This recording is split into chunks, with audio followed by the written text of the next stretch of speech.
Assalomu alaykum. 5-sinf, 6-sinf botanika darsligi. Birinchi mavzu kirish. Botanika fani, o'zi botanika so'zi yunocha so'zdan olingan bo'lib, ko'kat o't o'simligi degan ma'noni bildiradi.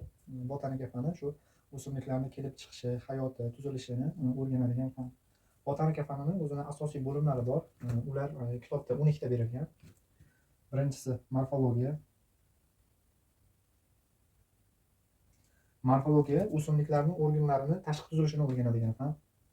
Ikkinchisi anatomiya. Anatomiya o'simliklarning ichki tuzilishini o'rganadigan fan. Uchinchisi fiziologiya.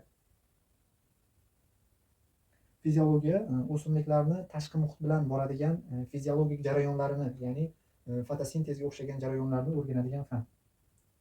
To'rtinchisi embriologiya.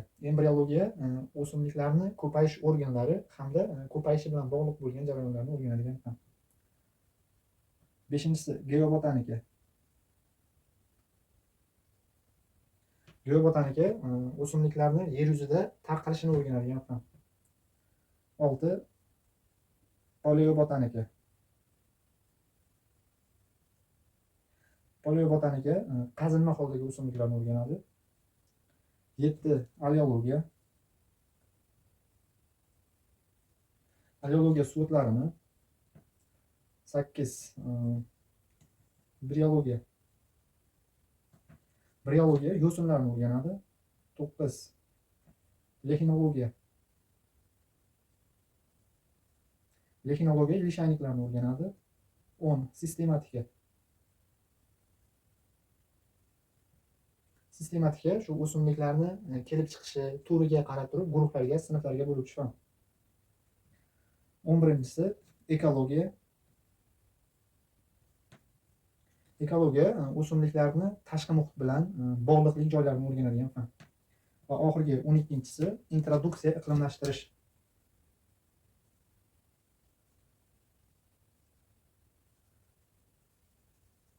Bu fan o'simliklarni bir muhitdan ikkinchi muhitga moslashtirish, ko'chirib o'tkazish to'g'risidagi fan. Shu boshqa muhitdan boshqa muhitga o'tkazilgan o'simliklarni o'rganadigan fan. Xo'p, sizlarga bir maslahat bergan bo'lardim. Men ham shu ustozlardan olgan maslahatim, shu ayniqsa botanika fanini o'qiyotgan paytda o'simliklarning turi juda ko'p berilgan. Mana bu o'simlik turidan qancha, shu narsalarni yodlab qolish menga juda qiyin bo'ldi. Shuning uchun o'sha qaysidir tur o'simlikni yodlashdan oldin ularni kitobda nechta berilganligini yodlab ketdim. Ya'ni siz ham o'sha bir tur o'simlik, misol uchun mana botanika fanini bo'limlarini qaysilarligi va nechta berilganligini yodlab ketsangiz, ertaga savol tushganda yoki so'ralganda shu narsa nechtaligini bilasiz. Qaysidir bir turi qolib ketish ehtimoli kam. Siz o'zingizda sanaysizda turlarni sonini sanaysiz. Agar soni chiqmayotgan bo'lsa, siz bilasiz sirazi qaysi o'simlik qolib ketayotganini. Va yaxshi eslab qolishingizga ham yordam beradi. Xo'p, botanika fani o'simliklarni o'rganadigan fan dedik. O'simlikni turlari O'zbekistonda 4,5 mingta turi bor. 4500 ta. O'rta Osiyoda 8 mingta. Yer yuzida 500 mingdan ortiq turi bor. Xo'p, botanika fani o'simliklarni odamlar hayotida tutgan o'rinlari bor. Shunga qarab turli xil bo'ladi.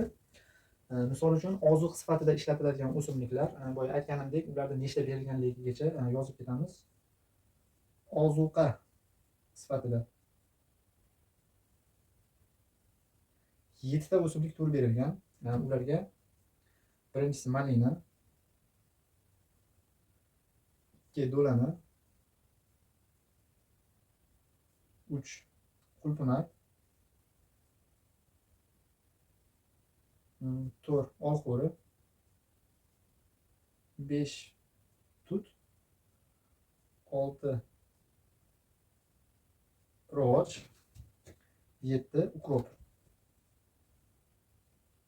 Chorva mollari uchun yem xashak sifatida ishlatiladigan o'simliklardan 9 ta berilgan. Yem xashak 9 ta. Ularga ushboq, yantoq, beda, sebarga, zen, keyuk, saksovul, javdar, 9-si burchoq. Xo'p, shu yerda yana bir narsaga e'tibor berib ketishimiz kerak. Javdar o'simligi yana +4 ta nomi bor. Imtihonda savol o'sha nomlari orqali ham tushib qolishi mumkin. Ular tak-tak, xartuma,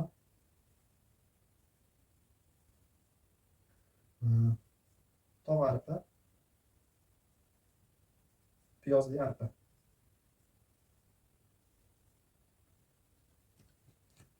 Xo'p, yana dorivor o'simliklar berilgan.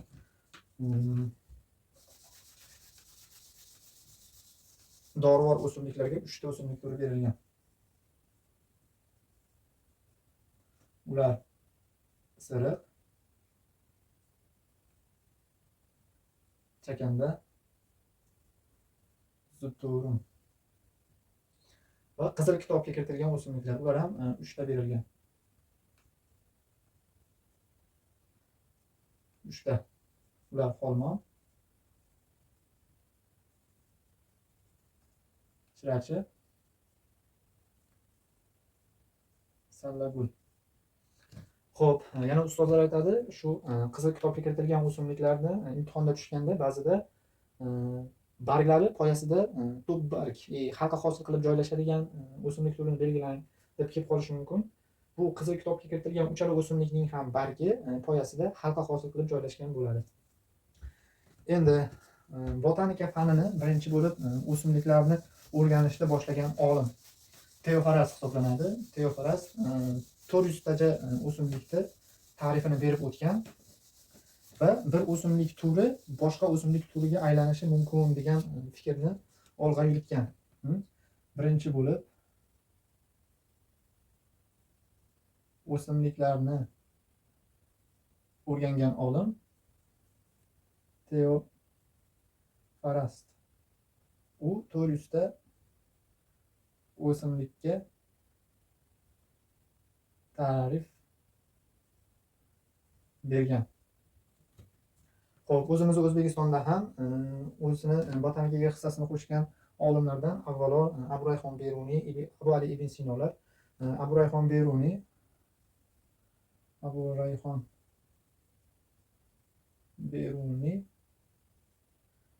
tug'ilgan yillarini ham yozib ketamiz.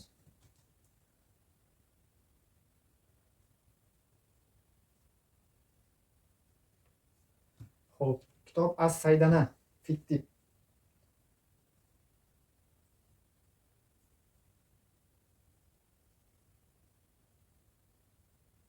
nomli kitobida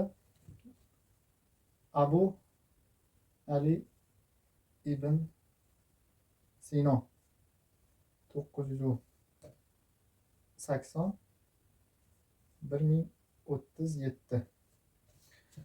Xo'p, ikkita kitobi berilgan kitobda. Ular kitob Al-Qonun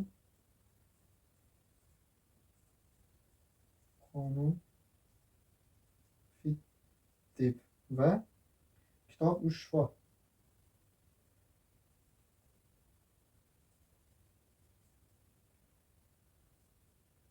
Fittib nomli asarlarda dorivor o'simliklar haqida ma'lumot berib o'tgan. Hozirda botanika faniga hissa qo'shayotgan olimlardan 6 tasini berib o'tgan kitobda va yana professorlar deb yozib ketgan joylari bor. Shuning uchun men olimlar professorlarga ajratib qo'yganman.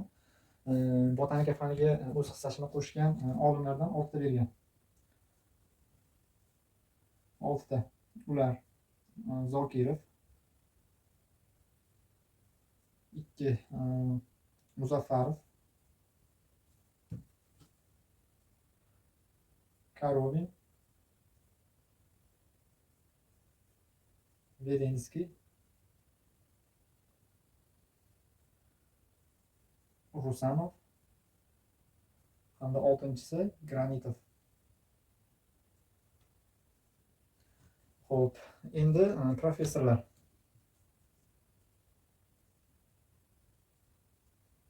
Uchta berilgan. Ular Orifxonova,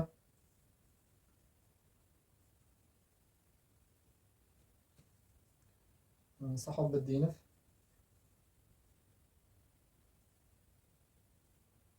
va uchinchisi Rusanov. Yo'q, Pratov. Uzr.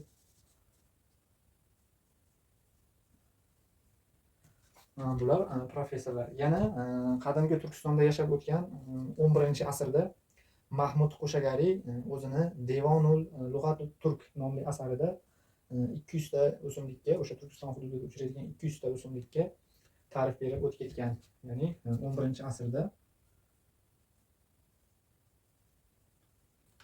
Mahmud